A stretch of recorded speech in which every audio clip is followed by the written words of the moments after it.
All right, let me just give you a bit more. First, we'll start with the region, and I'll start with Lebanon. Our peacekeeping colleagues in UNIFIL report they've detected explosions at Al Bustan in southwest Lebanon this afternoon.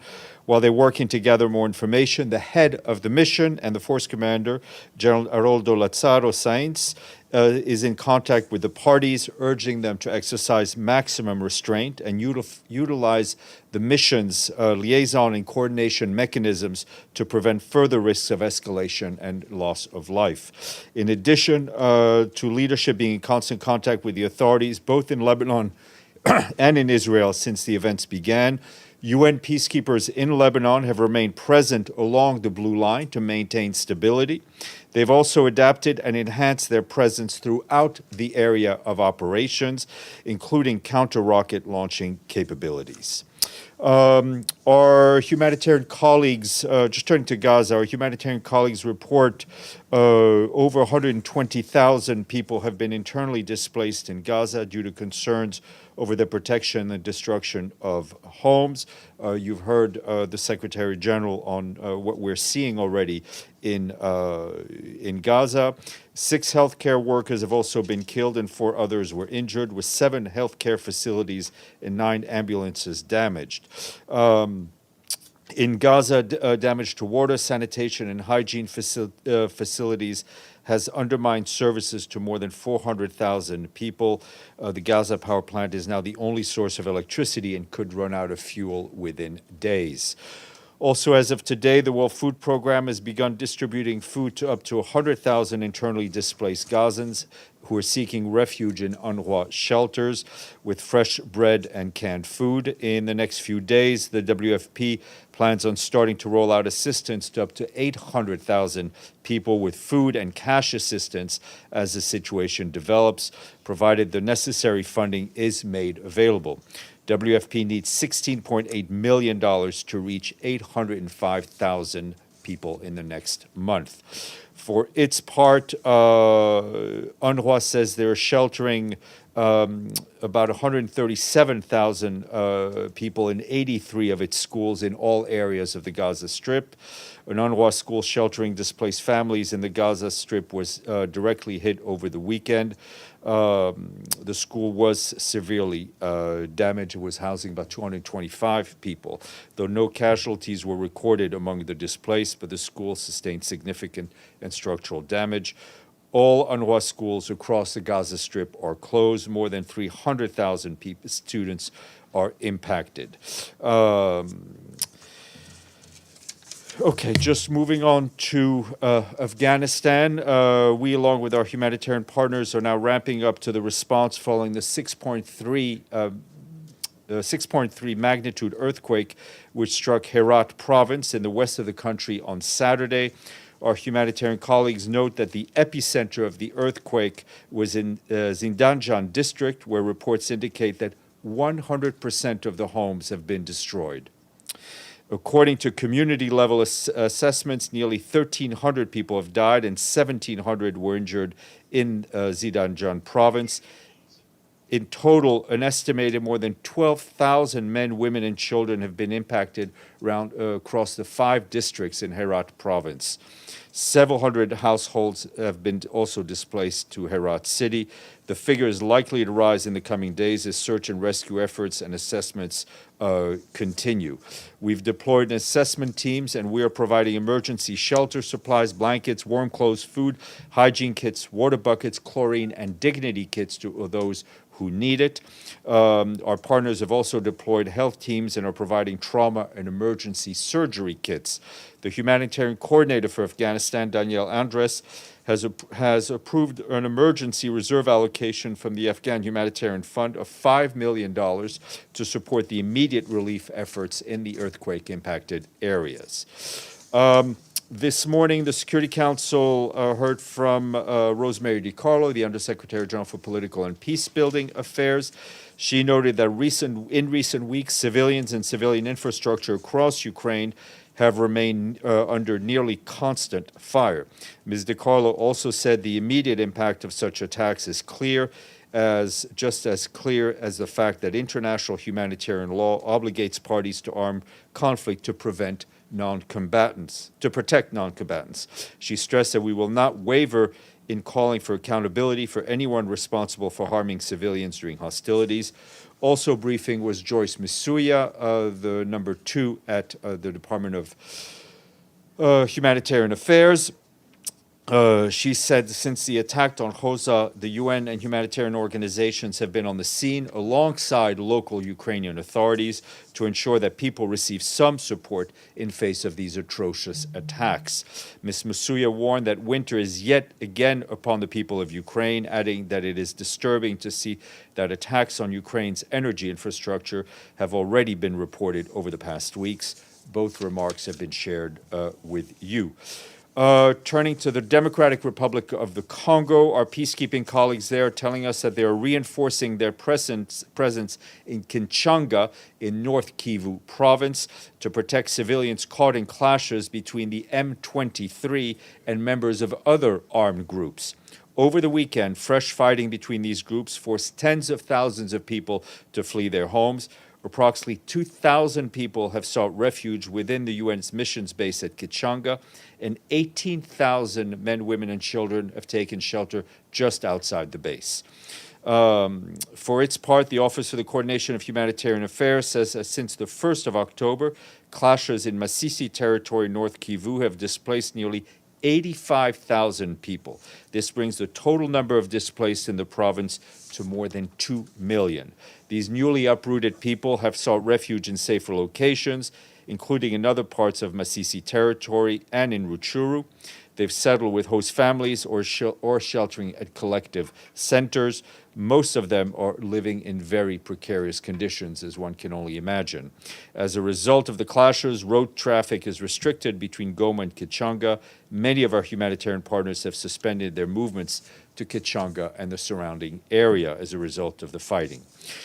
Turning to Somalia, the humanitarian coordinator there tells us that about 100,000 people have been impacted by last week's heavy rains and flash floods in the southern district of Baidoa. Shelters for more than 86,000 internally displaced people in 136 settlements were submerged, with most of them still flooded as we speak. In addition to shelter support, people impacted by the floods need food, water, and medical care. Our humanitarian colleagues tell us that El Niño is expected to bring more rains and more flooding to Somalia through December, with at least 1.2 million people in riverine areas likely to be impacted by those heavy rains and flooding. We, along with our humanitarian partners, have worked with the government to develop emergency preparedness and response plans, and the Somalia Fund has allocated $15 million for early action on flooding. But additional resources are urgently needed. This year's humanitarian appeal for Somalia is just 37% funded. And turning to Ethiopia, World Food Program says it has begun rolling out food distribution to nearly 900,000 refugees in Ethiopia following a full revamp of safeguards and controls at its refugee operations. Families living in refugee camps across 5 regions, including new arrivals who fled from Sudan, are receiving food parcels for the first time since WFP paused food distribution in June of this year following reports of large-scale diversions of humanitarian supplies. WFP said around 35,000 people who fled from Sudan to Ethiopia in the last 6 months urgently require food assistance, while Ethiopia also hosts a further 850,000 refugees, mostly from Somalia, South Sudan, and Eritrea. The resumption of food distribution for refugees follows major reforms in all camps across the country. Just a quick update from Armenia. Over the weekend, the UN Refugee Agency, with other UN agencies and non-governmental organization partners, have appealed for over $97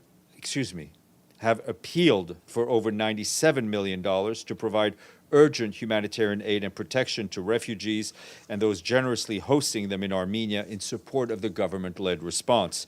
The Armenia Emergency Refugee Response Plan was launched over the weekend.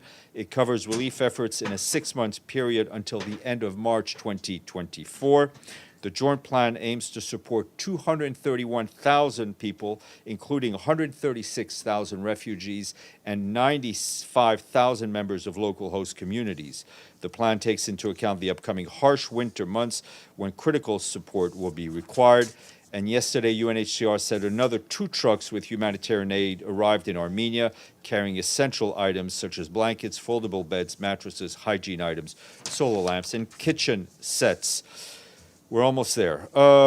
In Kyoto, Japan, the Internet Governance Forum is underway. Today, the Secretary General addressed the forum in a video message and said we need to keep harnessing digital technologies enabled by the Internet to help deliver on the Sustainable Development Goals, take climate action, and build a better world. He also underscored the need to close the connectivity gap around the world and reinforce a human rights and human-centered approach to digital cooperation. It is imperative that the Internet, including the physical infrastructure that underpins it, remains open, secure, and accessible to all. His remarks were shared with you. And sometimes we make mistakes in this office. Last week, I erroneously announced to you that it was official World Post Day. In fact, today is World Post Day. The letter was late. Sorry. Not a pretty grim day all around. Edie. Thank you very much, Steph. A couple of follow-ups on the Mideast. Could you give us some specifics on what the UN and the Secretary General are doing to prevent a spillover of the current conflict between Israel and Hamas into the broader region? And can you also give us some details on the size of the UN staff in Gaza? I assume that they can't leave. Sure. And how? Let's stop there for now because otherwise I'll forget everything you've asked me. A couple of things. On the political activity, the Secretary General and his special coordinator have been in close contact with international and regional actors, doing whatever to further the aim of a spillover. And I think the Secretary General mentioned that in his remarks. Just to give you some details, the Secretary General has spoken to President Herzog. He expects to speak to Prime Minister Netanyahu. Also expects to speak to President Abbas today. He'll be speaking shortly with President Sisi. He already spoke to the King of Jordan, and we're also expecting him to speak to the Prime Minister of Lebanon. For his part, Mr. Veneslan has been in touch with his counterparts from the U.S., from the European Union, from Egypt, Qatar, and Lebanon, and others.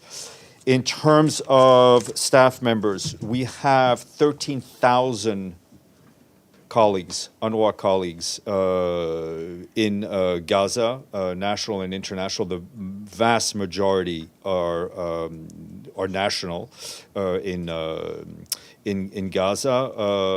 UNRWA has another about 4,000 staff members in the occupied West Bank. So those are plus we have, I'd say, in terms of internationals, probably about around 300 in Gaza. They are not able to. They're obviously not able to leave. They are focused on trying to do whatever they can to help the population within their mandate. And 2 quick follow-ups on that. With all of the aerial bombardments going on at the moment, are they able to deliver any kind of assistance to, you're talking about trying to get 800,000 people given assistance. How are you going to be able to do that? And who will represent the UN or be on the sidelines at the Arab League foreign ministers meeting in Cairo on Wednesday? On your last question, I don't know. I will find out if we will have if we have a presence there. On the aid, I think, as I just read out, WFP is already starting to roll out food distribution. UNRWA is doing whatever it can to feeding people that are in their sheltering in their schools. Ibtisam. Thank you, Steph. Just a quick follow-up on the last point. I thought the Israelis announced a total siege so that no one can get in and out. Yeah, that's what I said. Yeah, I know. Yeah, sorry. But when you say the UNRWA is starting to, or will start It's to, stuff that's pre-positioned. We have supplies that are pre-positioned. Those supplies are not endless, right? So at some point in the not too distant future, we will run out of supplies unless more supplies can come in. And my question is, when hearing the Secretary General today, I think for a lot of Palestinians, they would say that they have the feeling that there is a double standard, the way also the UN is dealing with the Palestinian issue compared to, for example, Ukraine. And if I look at his speech, he's talking, when it comes to killed Palestinian civilians, he's talking about being alarmed. But when it comes to killed Palestinian Israeli civilians, he's condemning that. So how do you explain that? I think the Secretary General and all of us are heartbroken at the loss of any civilian life. I mean, and you can do an analysis of the terminology that has been used over the years. The loss of civilian life is exactly that and is to be deplored.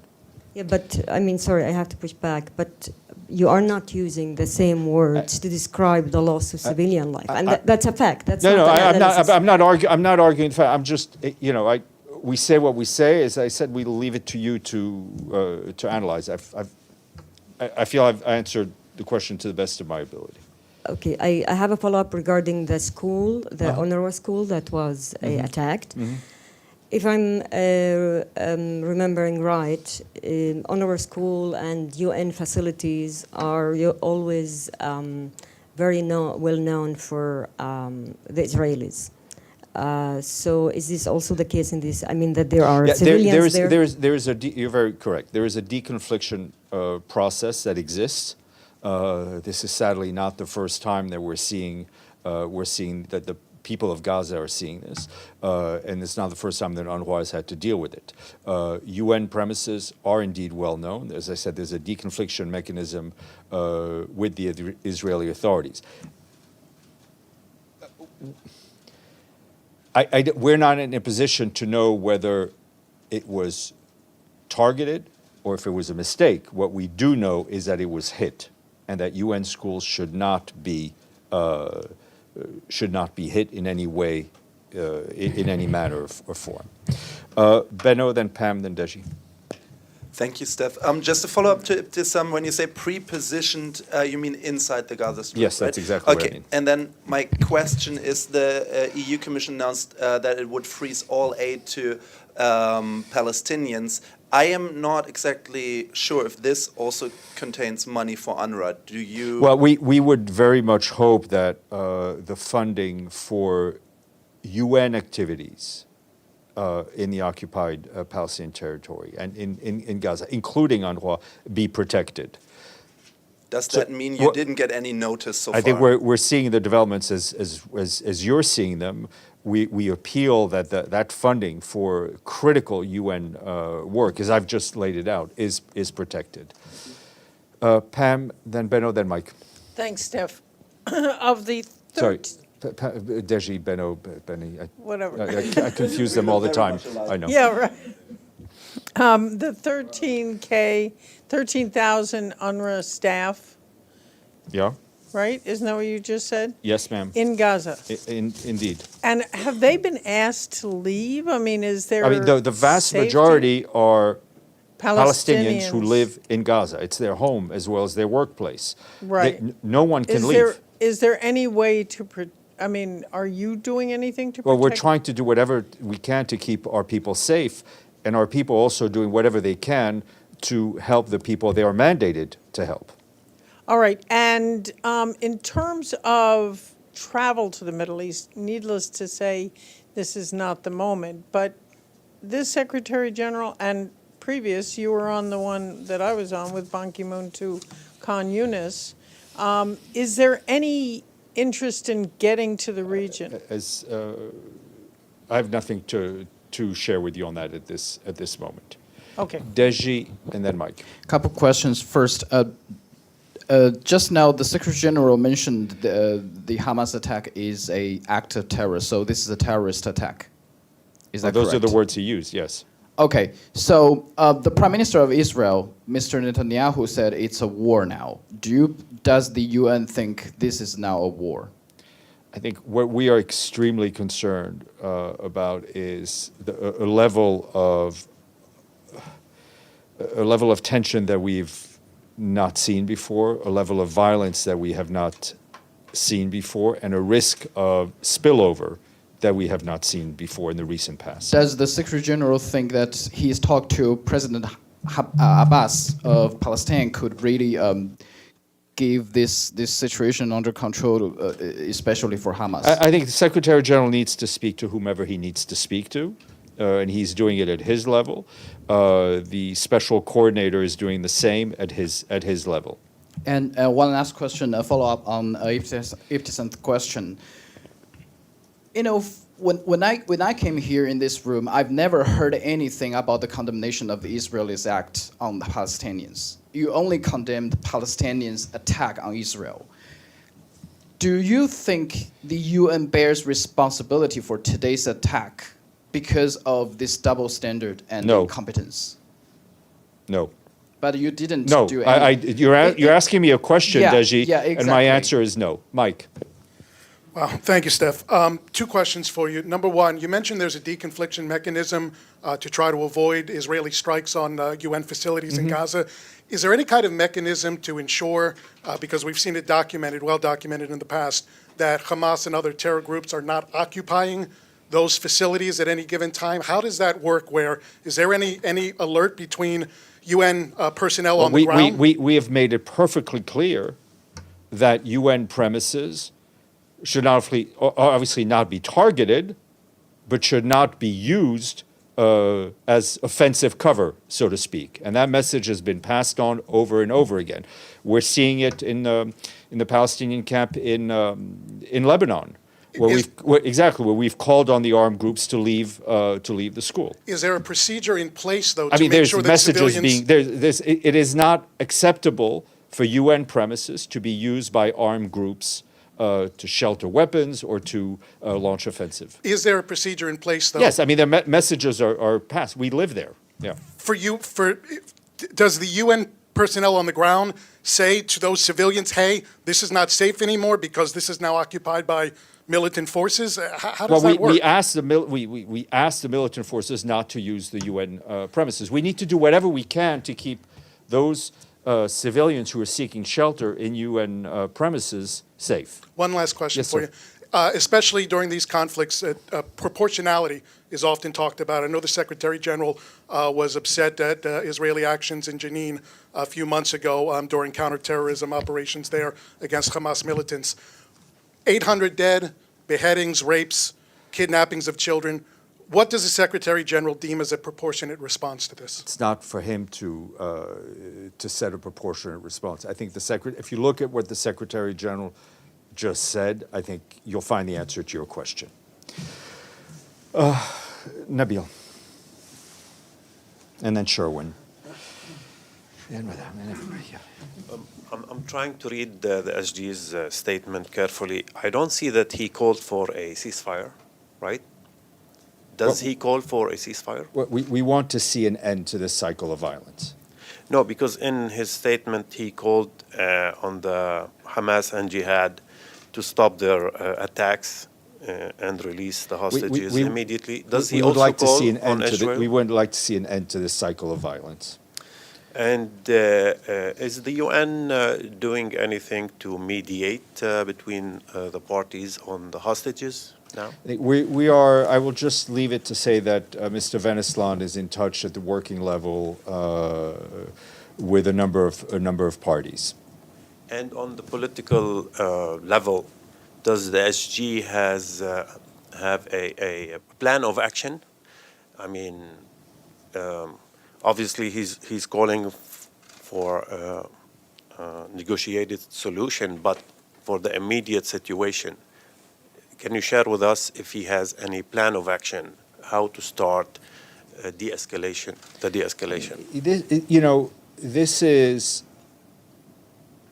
We need to see the international community and those in the region who have influence over the parties to all speak with one voice, and that's the aim of the phone calls that he's making and that Tor Venesland is making. And my last question, the SG has already planned a trip to the region. Is he still planning to go there? As I said, if I have any travel to share with you, I will share it with you.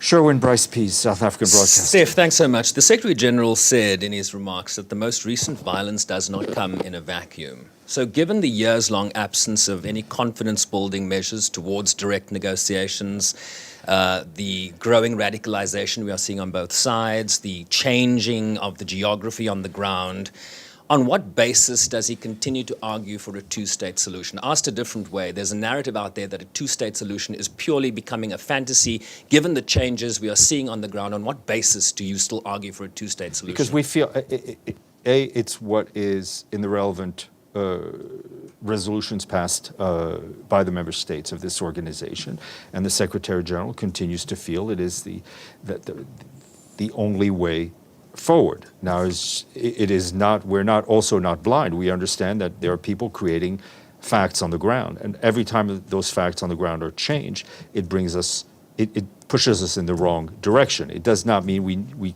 will not stop pushing for the other direction. Surely a policy changes if reality changes. We adapt, but the goal, at this point, the goal for us is not changing. Stefano, and then Madame. Thank you, Stéphane. The Secretary General, when he started his mandate, he did several speeches, of which one in particular, the first speech on the Security Council, he said that prevention is not merely a priority, but the priority. He was talking about prevention of conflict. After we saw in Ukraine, and after we seen in the Middle East now, does he think that this policy that he announced, and he was not only talking about himself, he was talking, of course, about the UN in general, also the Security Council, is a total failure now? The Secretary General is not the person with the finger on the trigger. He and his envoys have continued to do whatever they can to do preventive diplomacy. In the end, leaders are acting in a way that leads us to a situation that we see. But does he think that he did everything? I think he feels he did everything that he could have. Evelyn, and then Celia. Thank you, Steph. Do the atrocities in Israel, is there a chance that they are going to overwhelm the atrocities in Ukraine as far as contributions and humanitarian Evelyn, aid? that's not a question for me to answer. That's an analysis question. We think that we should pay attention to all these crises. But how that attention is paid is often in the hands of the media. I mean, look at what I've read out today. I've read out about what's going on in Gaza, what's going on in Israel, what's going on in Ethiopia, what's going on in the DRC, what's going on in Somalia. We do our bit. Celia. I can't, I don't know. I don't know. Celia. Talking about the DRC. Earlier, you said that armed groups in North Kivu are still fighting. The UN has been asked to leave the country. Would you say that the UN failed to stop the fighting in North Kivu? It's a lot of UN failure questions today. I think, many of our colleagues, many peacekeepers have lost their lives in the Congo, doing their job, trying to protect civilians. UN peacekeeping is there to create a space through which, in which political leaders need to live up to their responsibilities. And I think in many places, those political leaders have not lived up to their responsibilities. And is that the fault of UN peacekeeping efforts? No, to paraphrase my answer to Deji. Alan, let's see if somebody can get me in a better mood. That's right. I have a question regarding the Middle East Quartet. Are there any movements in this format, and does the SG rely on this format in this particular? There's been no. Let me put it this way: there's been no official movement that I'm aware of. The Quartet is a useful mechanism that brings the international community together, but we are only 25% of that quartet, a mere slice. Yes, sir. Thank you, Stéphane. As you know, since last Thursday, Turkey has been bombing Northeast Syria, and last night they killed 29 Kurdish internal security forces. Also, they targeted some agriculture workers, and they injured 5 women. I wonder if Secretary General had a chance to get in touch with Turkish officials recently, and plus, is UN going to send any help to build those infrastructure, civilian infrastructure in Northeast Syria because of, for example, like power stations? I need to check on the humanitarian aspect, Northeast Syria. As far as I know, the Secretary General at his level has not been in touch, but we can check with Mr. Pedersen on that end. Okay. Round 2, Ibtisam. Just a quick follow-up on the what Beno asked you about regarding the EU and them stopping or announcing that they will stop their aid. As you said, you didn't get an announcement when it comes to the UN, but I guess my question is, even if they will not stop the aid to the UN, they will stop it, it seems to be to NGOs, local NGOs. Do you consider this as being part of collective punishment? I think those men, women, and children, and those people who often live in the most vulnerable conditions, who rely on humanitarian aid, who are the least responsible for the situation, should not pay a price. I have a question about Syria and cross-border, because there is the 2 other cross-borders that they will expire in, I think, in a month. The Bab al-Salam and... It's a lifetime. Yeah. Any updates there? I will check.